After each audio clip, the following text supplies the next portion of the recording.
Welcome to FO Talks. With me is Kyle Moran, political commentator. He recently wrote about US tariffs and how they're going to impact BRICS nations. Kyle, welcome. Thank you very much for having me. Looking forward to the conversation. I think we should just go right in. The US has announced tariffs on multiple nations, but let's look at the BRICS as one, and then the EU, and of course, the United Kingdom. And what do you think is going to happen? Are we staring at an economic Cold War? So I don't think I would put it in the terms of an economic Cold War, in part because some of these tariffs are still, we're uncertain about a lot of aspects of them. Some of them are held up in court, which is in about a week at this point, July 31st, the day before they're supposed to kick in. That's the day we're going to find out whether some of these can go through or not. Separately, Trump has very frequently been willing to roll back certain tariffs, especially for high demand items that could impact inflation more so than others. So that type of stuff, he has really been kind of back and forth. So it's really hard to pin him down on.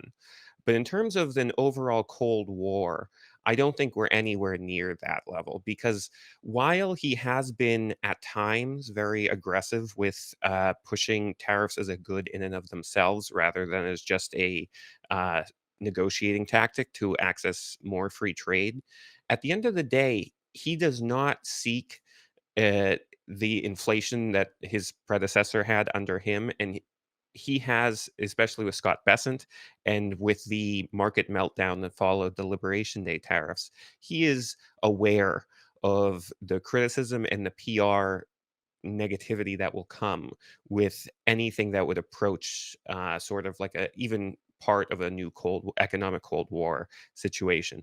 So I don't think that we have to worry too much about that. What I'm really going to be focused on is seeing first what countries get more tariff exemptions. Second, what countries get more free trade deals announced either before the August 1st deadline or shortly thereafter? And third, what is the like to what extent do all of these tariffs actually go into effect once we get that court ruling and once August 1st actually rolls around? Trump started off with 500% tariffs, and that was aimed at BRICS. And now we're down to 10%. Do you think it's going to go down lower if countries do agree to make a deal, or do you think there is a possibility that a deal doesn't come through and tariffs are increased again to put leverage? Yes, I think that there is a chance of both of those happening, which gets to the uncertainty of the current moment. I do wish I could come in here and tell you this is exactly what's going to happen. But when anyone is doing that lately with such an issue as this, it doesn't age particularly well because the truth is nobody knows exactly where this is going. I don't think even Trump himself does because he wakes up one day and says one thing.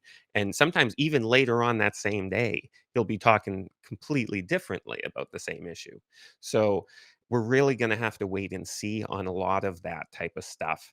So unfortunately, that creates a lot of uncertainty for businesses as well, who are the ones who have to deal with this. Because when he was initially putting these 500% tariffs, and as you were saying, and the very, very high tariffs on specifically China, people could order, like businesses could order something that would leave China on a boat and by the time it reached US ports, it cost orders of magnitude more than it had when it left, which is in no way helpful to the domestic economy, nor is it helpful to consumers.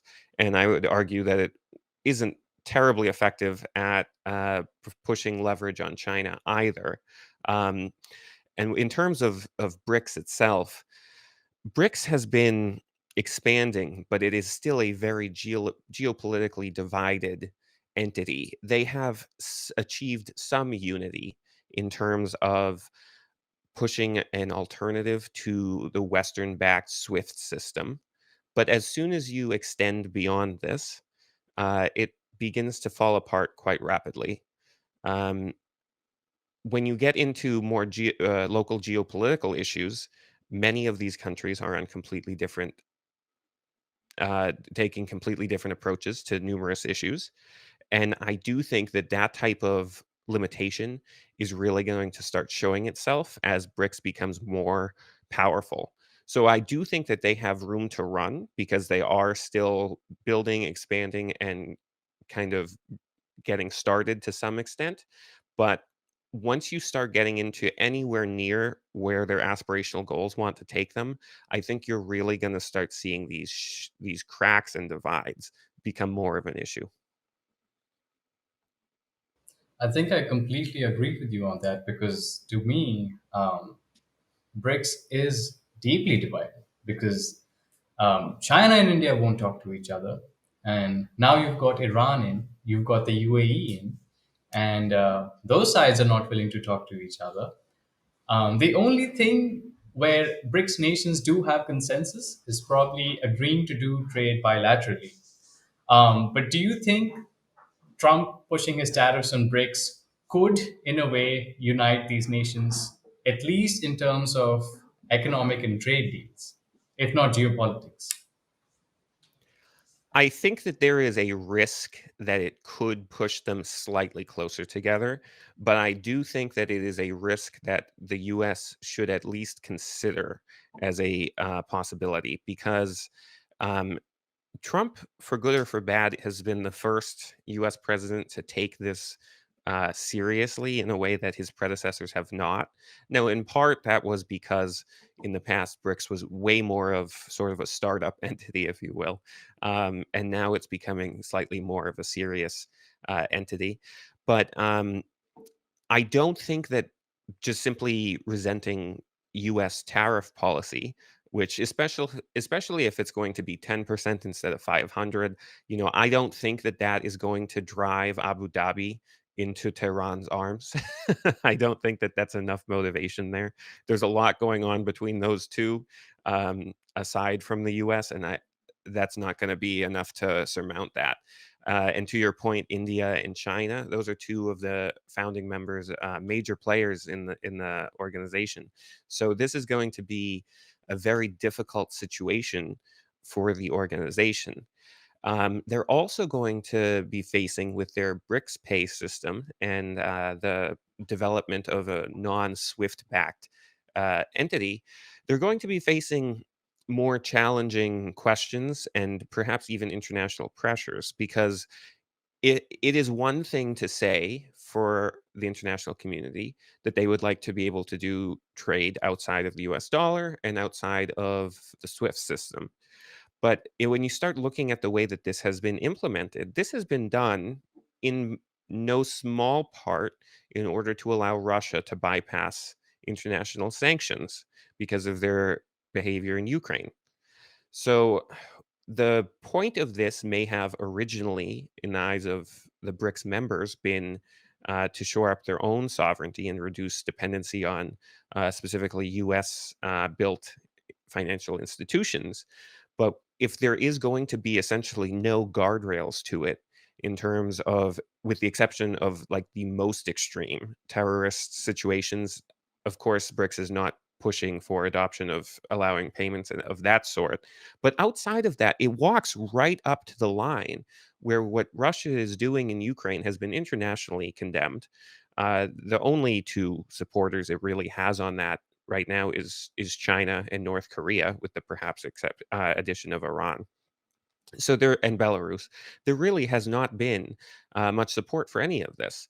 And yet the BRIC system is going to be instrumental in allowing Russia to bypass the sanctions that the West has built.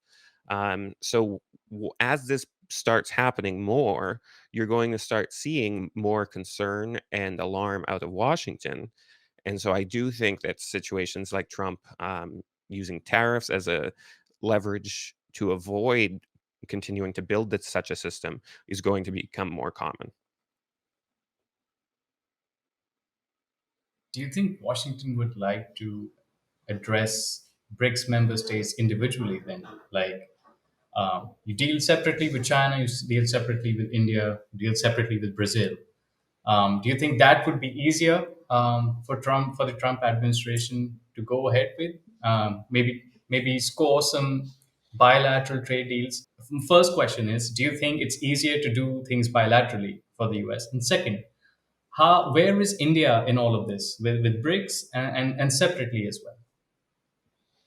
Yes. So bilateral trade deals, which the Trump administration has been engaging in a staggeringly large number of, at least negotiation wise lately, definitely have their upsides. And I do think we're going to see both more of them and should see more of them as well, in particular with BRICS, because given their geopolitical divisions, I think that that is a very sound approach to how to approach this issue. But the problem with this really starts to come when you're looking at the scope of it, because after Liberation Day, the Trump administration was discussing putting tariffs on essentially every country that you can think of.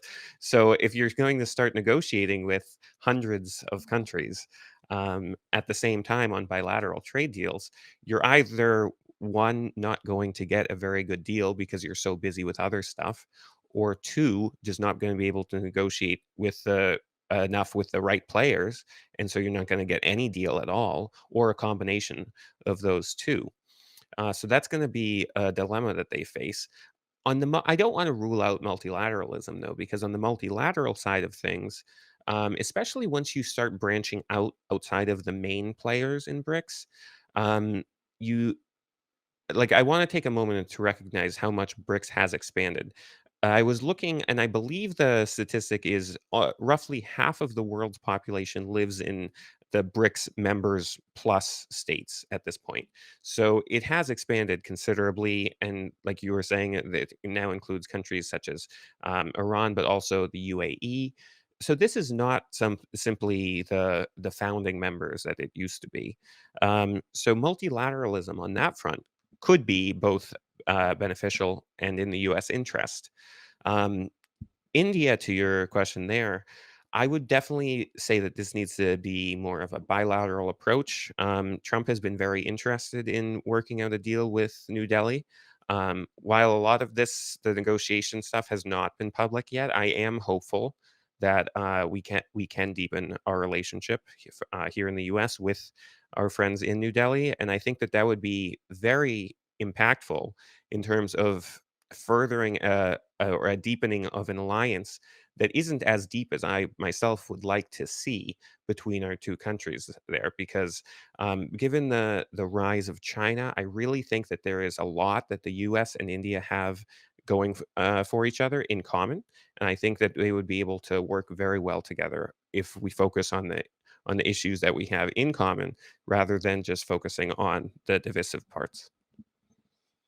I want to push you further on that. What do you think a bilateral trade deal between the US and India would look like? I mean, there are clearly many things that India would like from the US, and one of the biggest thing is jet engines. I mean, India has deals with General Electric. It's basically they want to buy engines for its fighter jets, but there were multiple roadblocks and the deliveries were delayed. On the other hand, the US wants multiple deals from India where, you know, certain jobs would be brought back to Americans, at least in the IT sector.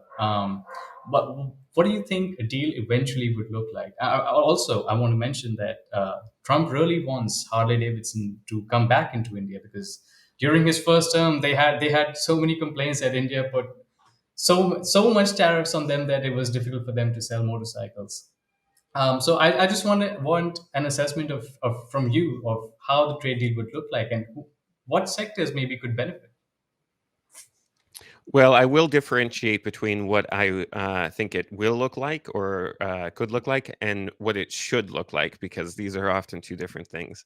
But to your point, there are a lot of domestic manufacturing and IT industry sectors in the US that have become very controversial in terms of world trade, especially when it does come to India on some of these aspects. Harley Davidson, to your point.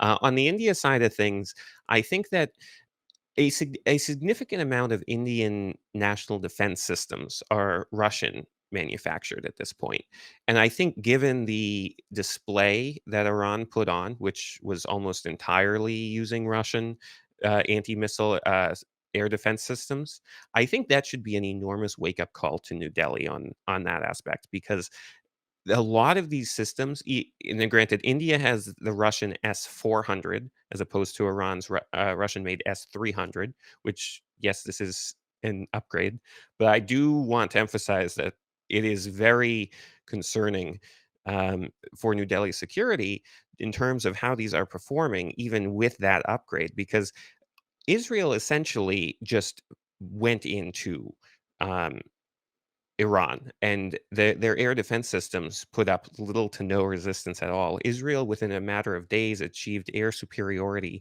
over every major Iranian city. And not to get too far off the beaten path here, but that should be very concerning to New Delhi if there is going to be confrontations with either, God forbid, Pakistan or China, and both as in case of the worst case scenario, but also as a deterrent.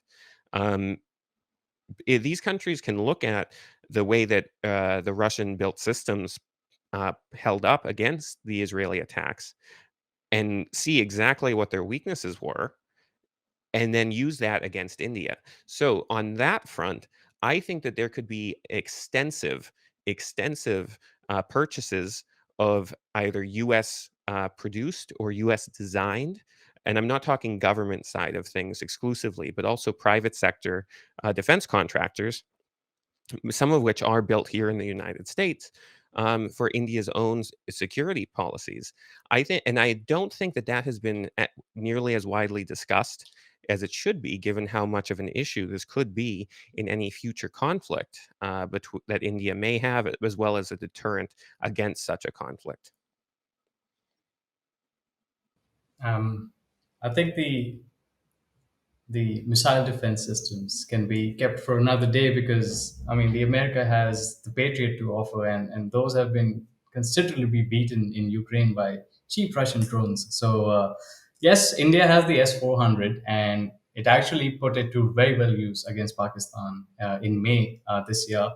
But India wants different deals from the US. I think it's looking for more offensive weapons. Let's look at Apache, the attack helicopter, and this is from Indian side. It's taken years of trust to come to this level because there was a deficit of trust between the US and India, and now both countries have developed quite a bit, and it's happened through Quad, and it's happened through bilateral meetings. So defense is a big industry. What about space? And where do you see India and the US working together extremely well in terms of ringing in a new economic world order?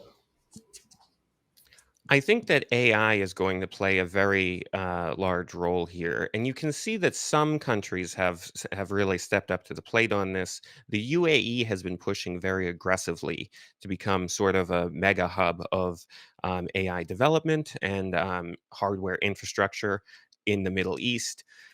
India has made moves on this, but it hasn't been nearly as comprehensive as, for example, the UAE. So if you start looking at where they could benefit from this. I think more trade as well as more integration between American and Indian systems on this would definitely be beneficial for both sides, especially given, once again, I have a very national security based mind on this, but the issue with China just keeps coming up with AI. This is not a moment in which the U.S. should be trying to go it alone. Um, China using superpowered AI has, for its own nefarious purposes, could be disastrous for the world over, not just the U.S. or not just India. So I think we have a lot of common ground there. And again, there is a lot of other sectors as well that have been more commonly discussed, but I am trying to reference some of the less discussed possibilities because I see this as something that could really be impactful and hasn't gotten necessarily the coverage that I think it should. I'm really glad you brought up AI, Kyle, because India is really big on AI usage, and I'm not sure how much of AI news and intelligence are you following, but